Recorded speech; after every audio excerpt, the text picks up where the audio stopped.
The shadow of the old asylum. In the 1950s, the Brookfield Asylum in upstate New York was closed down amid scandal.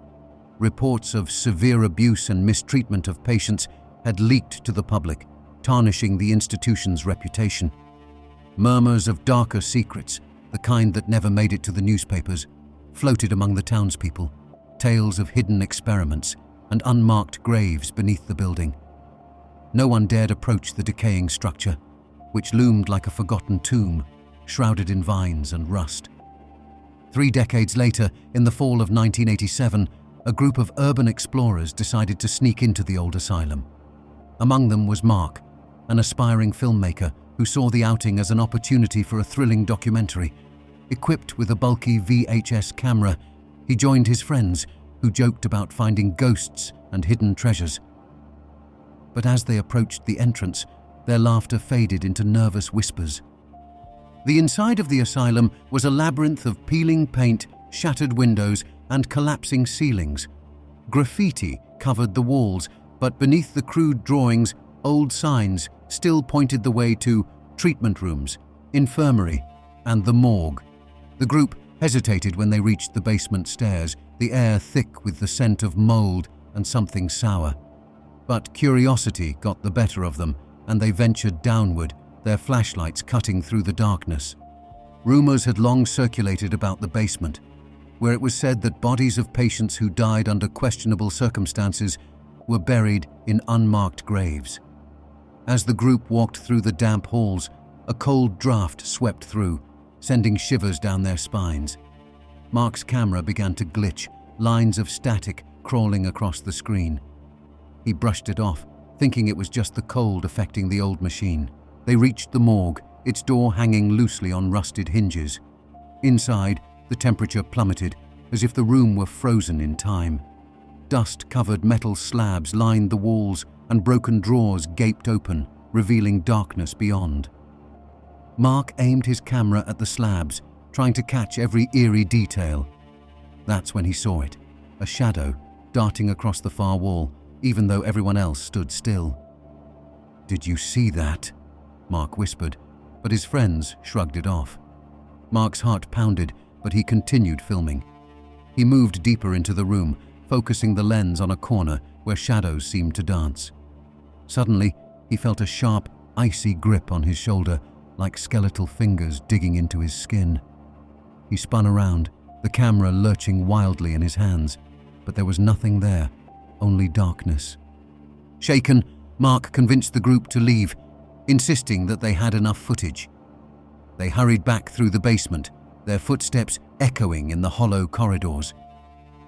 But as they climbed the stairs, Mark thought he heard something behind them, a soft, dragging sound, as if something was following them up from the depths. They reached the car, breathless, and drove away, leaving the asylum to its silence. Mark stayed up all night, reviewing the footage in the flickering light of his living room. At first, everything seemed as he remembered. Dark hallways, static interference, shadows. But then, in the frames where the camera had glitched, something else appeared. It was a figure, half-formed and blurred, standing just outside the light's reach.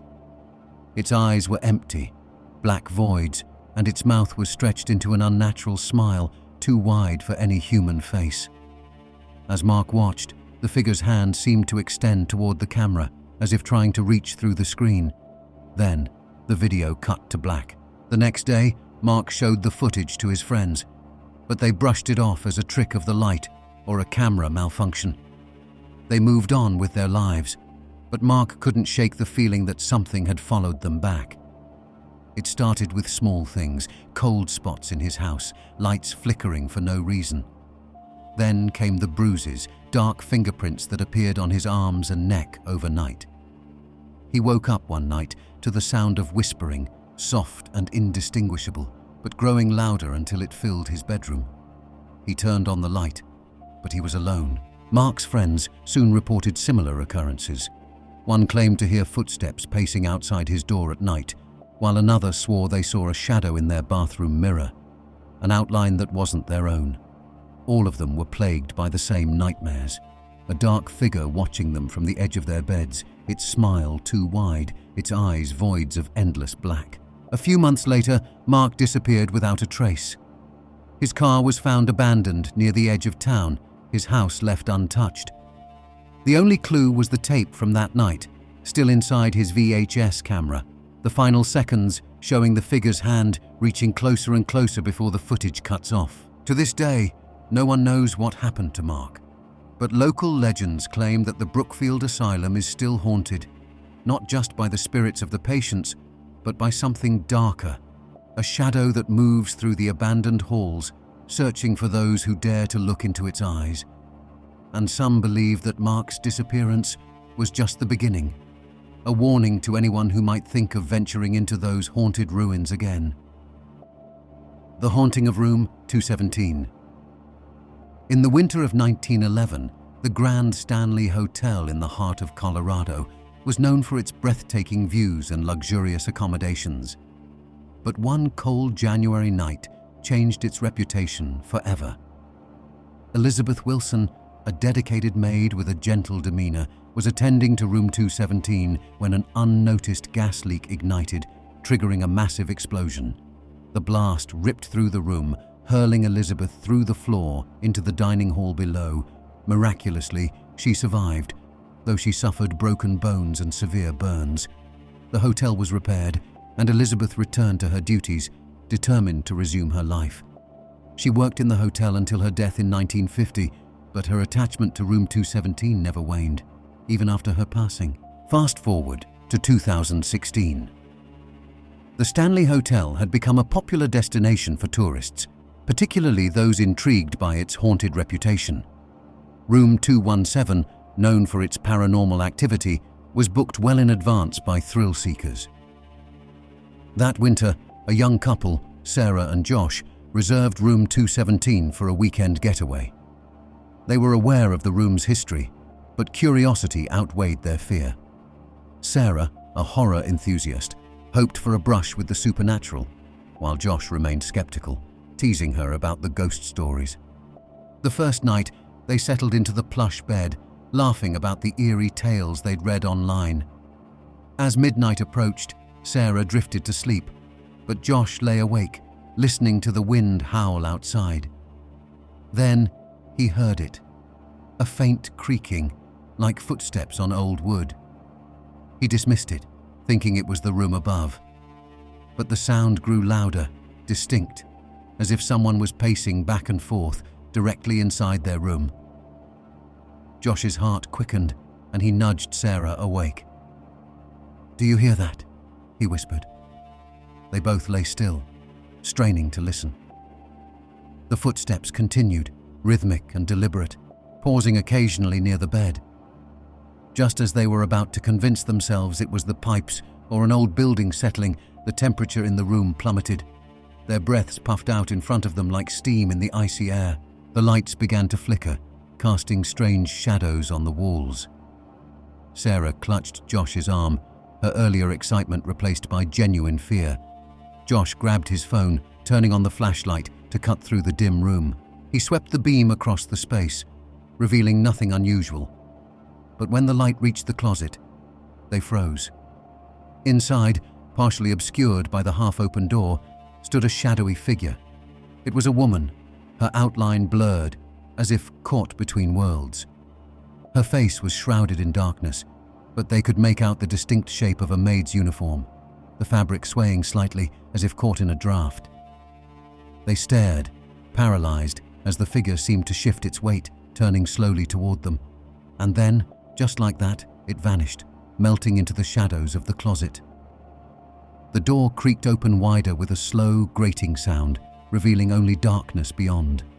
The next morning they stumbled downstairs, pale and shaken. At the front desk, Sarah hesitated but finally asked, "Has anyone seen something in room 217 before?" The receptionist gave them a knowing look and told them the story of Elizabeth Wilson. She explained that Elizabeth was known to help out in her old room, tidying up after guests, folding clothes and turning off lights. Many guests had reported seeing a shadowy figure or waking up to find their belongings neatly arranged. The couple exchanged uneasy glances but tried to brush it off as a local legend exaggerated for the tourists. They spent the day hiking in the nearby mountains, hoping to shake off the previous night's experience. When they returned to their room, they found their clothes, previously strewn about, now neatly folded on the bed.